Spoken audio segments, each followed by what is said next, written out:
Assalamualaikum warahmatullahi wabarakatuh. Perkenalkan, nama saya Asfian Nur Palupi dengan NPM 23106312300007. Di sini saya akan memaparkan PPT serta menjelaskan materi tentang cloud computing. Di sini ada pengertian cloud computing, di mana cloud computing atau komputasi awan adalah model pengelolaan sumber daya komputasi seperti server, penyimpanan data, jaringan, dan aplikasi yang disediakan secara online melalui jaringan internet. Dalam model ini, layanan komputasi disediakan oleh penyedia layanan cloud yang terdiri dari infrastruktur, platform, atau perangkat lunak yang dapat diakses melalui internet.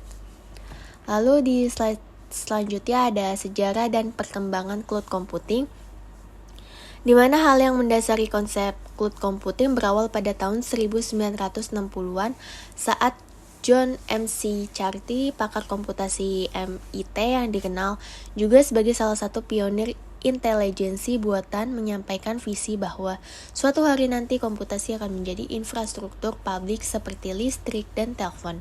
Kemudian pada tahun 1995, Larry Ellison, pendiri Oracle, memunculkan ide network computing sebagai kampanye untuk menggugat dominasi Microsoft yang saat itu merajai desktop computing dengan Windows 95-nya.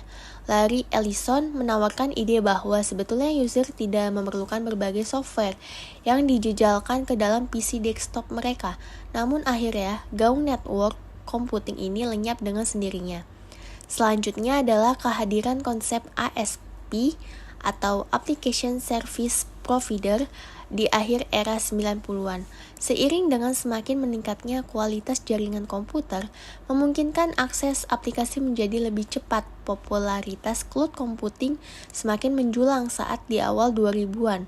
Mark Benioff, ex-VP di Oracle, meluncurkan layanan aplikasi CRM dalam bentuk Software as a Service, Salesforce.com, yang mendapatkan sambutan luar biasa di dunia teknologi informasi atau TI. Hingga di tahun 2005 mulai muncul inisiatif yang didorong oleh nama-nama besar seperti Amazon.com yang meluncurkan Amazon EC2, EC2 atau Elastic Computer Cloud, Google dengan Google App Engine-nya, tak ketinggalan raksasa biru IBM meluncurkan Blue Cloud Initiative, dan lain sebagainya. Cloud computing pun masih terus mencari bentuk terbaiknya, baik dari sisi praktis maupun dari sisi akademis. Hingga saat ini banyak pabrikan pengembang yang melakukan pemutakhiran pada software cloud-nya masing-masing agar tidak kalah tersaingi oleh pengembang lain. Tentunya hal ini sangat mempengaruhi dan menjadi faktor pengacu berkembangnya cloud computing pada masa kini. Lalu pada slide selanjutnya ada cara kerja cloud computing. Yang pertama ada akses ke layanan cloud, di mana pengguna terhubung ke layanan cloud melalui internet menggunakan perangkat seperti laptop, tablet, atau smartphone. Lalu yang kedua ada identifikasi pengguna. Setelah terhubung, pengguna harus mengidentifikasi diri mereka sendiri dengan memberikan nama pengguna dan kata sandi atau menggunakan metode autentikasi lainnya seperti pemindaian sidik jari. Lalu yang ketiga ada memilih sumber daya. Setelah pengguna teridentifikasi, pengguna dapat memilih sumber daya komputasi yang dibutuhkan seperti ruang penyimpanan, kapasitas pemrosesan, atau aplikasi. Lalu yang keempat ada pengaturan konfigurasi. Pengguna dapat mengatur konfigurasi sumber daya yang dipilih sesuai dengan kebutuhan mereka. Ini termasuk memilih spesifikasi perangkat keras, sistem operasi, dan pengaturan jaringan. Lalu yang kelima ada akses ke sumber daya. Setelah konfigurasi selesai, pengguna dapat mulai menggunakan sumber daya komputasi yang telah dipilih melalui internet. Lalu yang keenam ada pembayaran. Pengguna hanya membayar untuk sumber daya yang digunakan tanpa perlu membeli atau memelihara infrastruktur sendiri. Lalu pada slide selanjutnya ada jenis-jenis cloud computing, di mana di sini ada 3 jenis utama dari layanan cloud computing. Yang pertama ada infrastruktur as a service atau IaaS. Model IaaS menyediakan akses ke sumber daya infrastruktur seperti server, jaringan, dan penyimpanan data.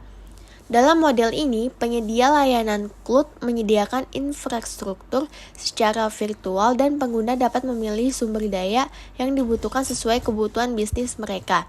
Contoh dari layanan IaaS meliputi Amazon Web Service atau AWS, Microsoft Azure, dan Google Cloud Platform. Yang kedua ada platform as a service atau yang bisa disebut PaaS. Model PaaS menyediakan platform untuk pengembangan dan pengujian aplikasi yang dapat diakses melalui internet.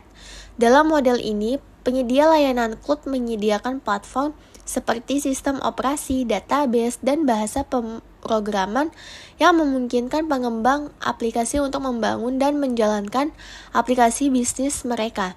Contoh dari layanan PaaS meliputi Heroku, Google App Engine, dan IBM Bluemix. Lalu yang ketiga ada software as a service atau SaaS. Model SaaS ini menyediakan aplikasi bisnis yang dapat diakses melalui internet. Dalam model ini pengguna tidak perlu menginstal atau mengelola aplikasi di infrastruktur mereka karena aplikasi tersebut dihosting oleh penyedia layanan cloud dan dapat diakses melalui web browser atau aplikasi khusus. Contoh dari layanan SaaS ini meliputi Microsoft Office 365, Salesforce, dan Dropbox. Selain itu ada juga jenis-jenis dari layanan cloud computing seperti private cloud, hybrid cloud, community cloud, dan multi cloud. Lalu pada slide selanjutnya itu ada manfaat cloud computing. Manfaat cloud computing itu dibagi menjadi dua. Yang pertama itu ada manfaat bagi individu dan yang kedua itu ada manfaat bagi perusahaan. Di mana manfaat bagi individu itu terdiri dari 3. Yang pertama itu akses dari mana saja. Layanan cloud computing ini memungkinkan individu untuk mengakses data, file, dan aplikasi dari mana saja selama terhubung ke internet. Ini memberikan fleksibilitas dan mobilitas yang lebih besar, sehingga individu dapat bekerja dari mana saja tanpa terbatas oleh perangkat keras atau lokasi fisik. Lalu yang kedua ada kolaborasi yang lebih baik. Layanan cloud computing dapat membantu individu untuk berkolaborasi dengan rekan kerja atau teman secara real time pada dokumen atau proyek yang sama. Bahkan jika mereka berada di lokasi yang berbeda, ini mempercepat proses kerja dan meningkatkan produktivitas. Lalu yang ketiga, ada penyimpanan yang aman. Data yang disimpan di cloud biasanya memiliki tingkat keamanan yang lebih tinggi dibandingkan dengan data yang disimpan di perangkat keras lokal. Karena penyedia layanan cloud ini biasanya menggunakan teknologi keamanan yang canggih dan menyediakan cadangan data secara otomatis.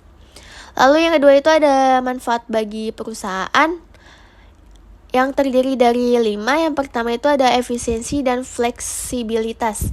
Layanan cloud computing ini memungkinkan perusahaan untuk menyesuaikan sumber daya IT mereka sesuai kebutuhan bisnis mereka, sehingga dapat meningkatkan efisiensi dan fleksibilitas operasional. Lalu yang kedua itu ada biaya yang lebih rendah. Menggunakan layanan cloud computing dapat mengurangi biaya investasi awal dalam infrastruktur IT, karena tidak perlu membeli atau memelihara perangkat keras atau perangkat lunak sendiri. Sebagai gantinya, perusahaan ini hanya membayar untuk sumber daya yang digunakan dan biaya tersebut seringkali lebih rendah daripada membeli infrastruktur sendiri. Lalu yang ketiga itu ada skalabilitas. Layanan cloud computing ini memungkinkan perusahaan untuk memperluas sumber daya IT mereka dengan cepat dan mudah, sehingga memudahkan perusahaan untuk menyesuaikan kapasitas IT mereka dengan pertumbuhan bisnis. Lalu yang keempat itu ada keamanan yang lebih baik. Layanan cloud computing seringkali memiliki tingkat keamanan yang lebih tinggi daripada infrastruktur IT lokal. Karena penyedia layanan cloud biasanya memiliki tim keamanan yang terlatih dan menggunakan teknologi keamanan canggih. Lalu yang kelima ada fokus pada inti bisnis. Dengan menggunakan layanan komputasi awan, perusahaan dapat fokus pada inti bisnis mereka dan tidak terlalu banyak terganggu oleh operasi infrastruktur IT. Hal ini memungkinkan perusahaan untuk mengalokasikan sumber daya dan waktu ke aktivitas bisnis yang lebih penting. Lalu untuk slide terakhir ada tantangan yang perlu diperhatikan dalam penggunaannya. Meskipun cloud computing ini menawarkan banyak manfaat, seperti tadi, ada beberapa tantangan yang harus diperhatikan dalam penggunaannya. Yaitu yang pertama itu ada keamanan. Layanan cloud computing ini memungkinkan data untuk disimpan di luar kontrol langsung organisasi. Oleh karena itu, masalah keamanan seperti pencurian data atau pelanggaran privasi menjadi lebih mungkin terjadi.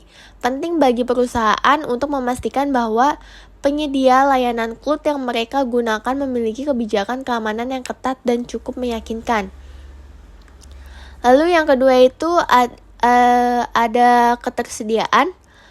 Layanan cloud computing dapat mengalami masalah ketersediaan jika ada gangguan teknis atau bencana alam. Oleh karena itu, perusahaan harus mempertimbangkan strategi pemulihan bencana untuk mengatasi kemungkinan terjadinya downtime atau kehilangan data. Lalu yang ketiga adalah kepatuhan.